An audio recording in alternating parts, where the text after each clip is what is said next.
हूंदो। अच्छा, ॿी हिकिड़ी शइ त उन सां गॾो गॾु इहो त ॿुधायो त वफ़ाक़ी सरकार जा हिन वक़्तु जॾहिं खां तव्हां वटि आई आहे त सिंध में कहिड़ा प्रोजेक्ट्स आहिनि जेके हिननि स्टार्ट कया आहिनि, जेके हलनि था पिया सिंध जे लाइ? छाकाणि सिंध हुकूमत सदाईं चए थी त वफ़ाक़ असां वटि कुझु नथो करे। मोटरवे बि जेको आहे चओ पिया त अञा ऐलान ई था थियनि मोटरवे जा, जेको सखर खां मुल्तान ताईं आहे। त हूअं तव्हां वटि छा इंफॉर्मेशन आहे तव्हांजे पंहिंजे हुकूमत जे तरफ़ां त सिंध में कहिड़ा कहिड़ा प्रोजेक्ट्स हिननि शुरू कया आहिनि हिन मौजूदा हुकूमत? ॾिसो, मौजूदा हुकूमत में असां सभ खां पहिरीं त कराची में हिकिड़ो तमामु ज़बरदस्त मनसूबो असां जेको ऑलरेडी मुकमल थियल हुयो, जंहिंखे ग्रीन लाइन चऊं था, जेको सरजानी टाउन खां वठी करे नुमाइश चौरंगी ताईं फंक्शनल हुयो।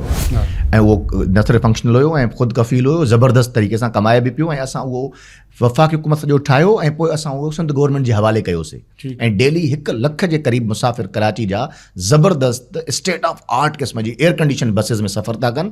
ऐं उन जूं तव्हां स्टेशन ॾिसो कॾहिं वञी करे त स्टेशन बि तव्हांखे हिकिड़े एयरपोर्ट खां घटि न लॻंदियूं। Air condition station, air condition में। हाणे असां कोशिशि कईसीं त इहो जमा क़िलात ताईं हिनखे खणी वञूं, नुमाइश चौरंगी खां जमा क़िलात। त हाणे हिन गवर्नमेंट में 5.5 अरब रुपयनि जी लागत सां असां 5 ॿियूं नयूं स्टेशन्स, जेके छो जो उहे MA जिन्ना रोड ते ठहणी हुयूं। MA जिन्ना रोड जी हिकिड़ी तारीख़ी हैसियत आहे, तारीख़ी पस मंज़र आहे त हिस्टोरिकल क़िस्म जूं उन जो इंफ्रास्ट्रक्चर हूंदो, तारीख़ी बिल्डिंग्स लॻंदियूं जेके स्टेशन्स हूंदियूं। ऐं उहो पुराणो जीअं सदर जो इलाइक़ो हूंदो हुयो, पर अंदरां उहो जदीद हूंदियूं।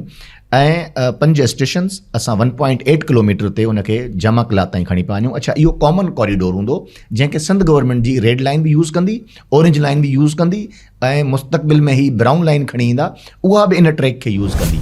त असां इन्हनि खे प्रोजेक्ट तव्हांजो सेपरेटली वफ़ाक़ जो या जॉइंट वेंचर हूंदो सिंध हुकूमत? सेपरेटली 100% वफ़ाक़ी फंडेड प्रोजेक्ट आहे इहो। अॻु में बि जेको थियो पूरो कंप्लीट 100% वफ़ाक़ पैसा ॾिना, 3 अरब रुपया तक़रीबन। हाणे 5.5 अरब रुपयनि सां असां हिन खे कंप्लीट पिया कयूं, जेको 100% फेडरल गवर्नमेंट फंडेड प्रोजेक्ट आहे, नंबर 1।